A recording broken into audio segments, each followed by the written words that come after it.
Speaking of that, here we got what is probably the weakest Harry Potter film, excuse me, and that is none other than Harry Potter and the Order of the Phoenix.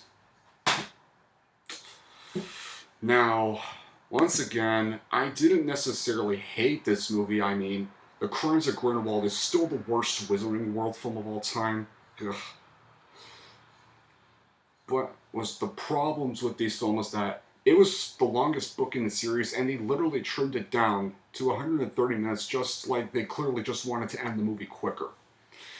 Also, there was a very uncharacteristic moment of Harry where he kissed that chick. I don't know his name. His real girlfriend in the whole series is Ginny, not the girl he kissed in this film. Now, are there good moments? Yeah, there's still some very good moments. I mean, we get another one of the third saddest death in the series, and that's also Sirius Black. And we probably got the most hateable character in the series, and that is none other than Dolores Umbridge. If you thought the Dursleys were bad, if you thought Draco Malfoy was bad, if you thought Voldemort's bad, you have not seen Miss Umbridge.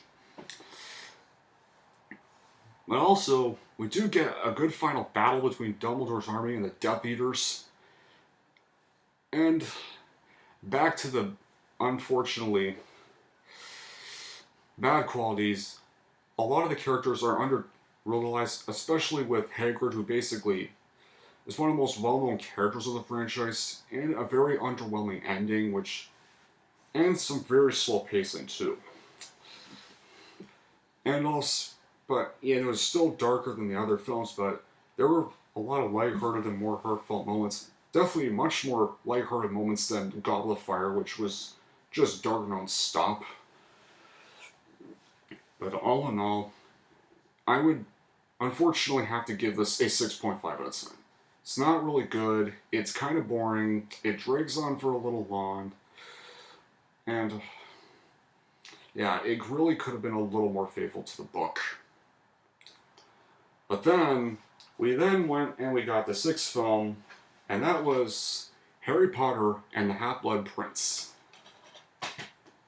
Now, it was still weak, and still the second weakest film in the series, and like Order of Phoenix, not Order of Phoenix, like Chamber of Secrets, it can be very slow at times, and also focuses way too much on teenage drama and romance, which got very annoying quick,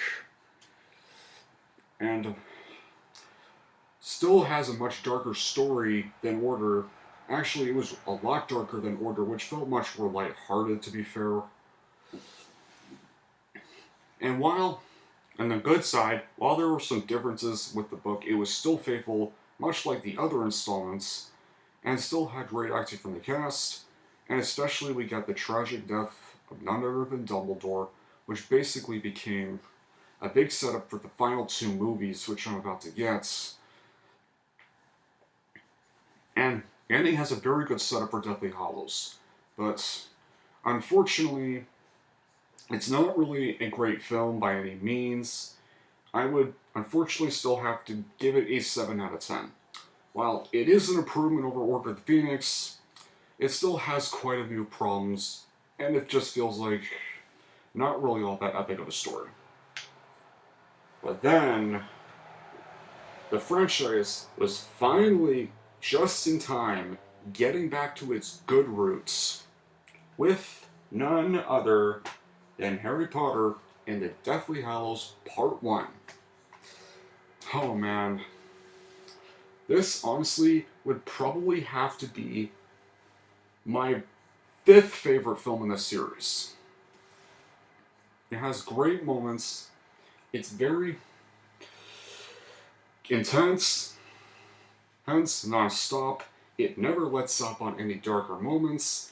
And especially, this is where you actually are scared for the characters because you know they're in danger and they're being hunted down by the Death Eaters.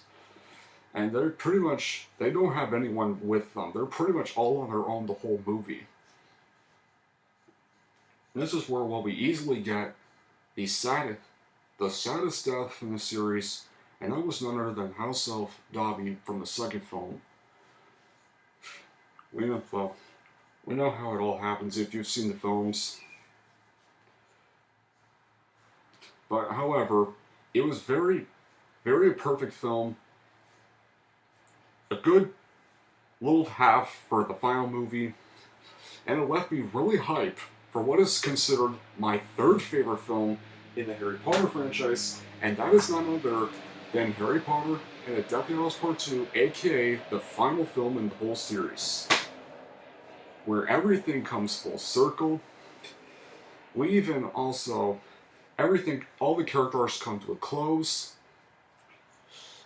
and this was where we finally got the big battle between Hogwarts and the army of Voldemort. There were so many satisfying moments. It was also a very perfect way to close the series. And also, we get that very iconic battle between Harry Potter and Voldemort himself, which is probably one of the best battle scenes in cinematic history. It was pretty much kind of like the endgame of 2011, because it was just as intense as that final battle in Endgame, and also had me completely on edge of my seat and just still completely nervous for all the characters. And it was a beautiful way to end my first part of my childhood. And in fact, I'm going to flat out say it, Deathly Hallows Part 2 was the permanent end to the franchise and the permanent end to the books, not that pitiful Cursed Child fanfic novel. Ugh. Especially, they did not even make those pitiful Fantastic Beasts films either. But anyways, moving on from that, I'm going to respectfully give this film a 9 out of 10. It's the third best. I mean, there are still some problems with it, but all in all, it's a perfect way to wrap a series, and I respectfully give it that score. Now, I'm going to write all the best ones on the list. List looks good. And get a pen, a piece of paper, go and get, and I'm gonna list on one side like the best, the good but not great, and weakest. So, best. Prisoner of Azkaban,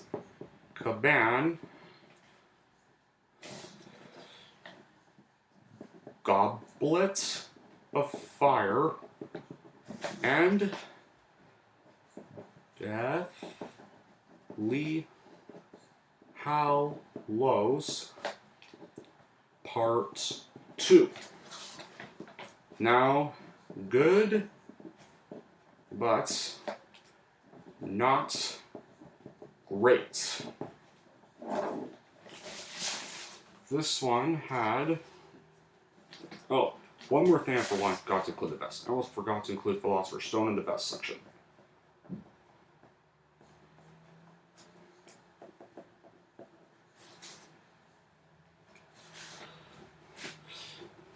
Deathly Hallows Part 1.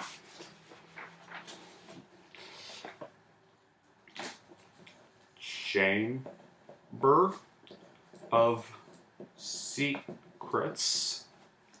And now, oh yeah, Half-Blood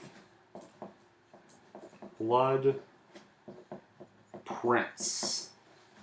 And worst Order of the Phoenix. And also, I would include on worst Fantastic Beasts and Where to Find Them, and Fantastic Beasts and Crimes of Grindelwald. I'm not going to rank those because they're separate, but if I did, I would rank Fantastic Beasts and Where to Find Them a 6 out of 10, and I would give The Crimes of Grindelwald a pitiful 4 out of 10. That is just the worst Wizarding World film of all time, and I really don't want to talk about this. But anyway, here's my ranking. Hope you all enjoyed this, and next time I'll try to be a little better with the next one, but this next one is gonna mostly mostly just once again consists of 5 films, and it's actually an animated franchise. So until then, I'll see you later.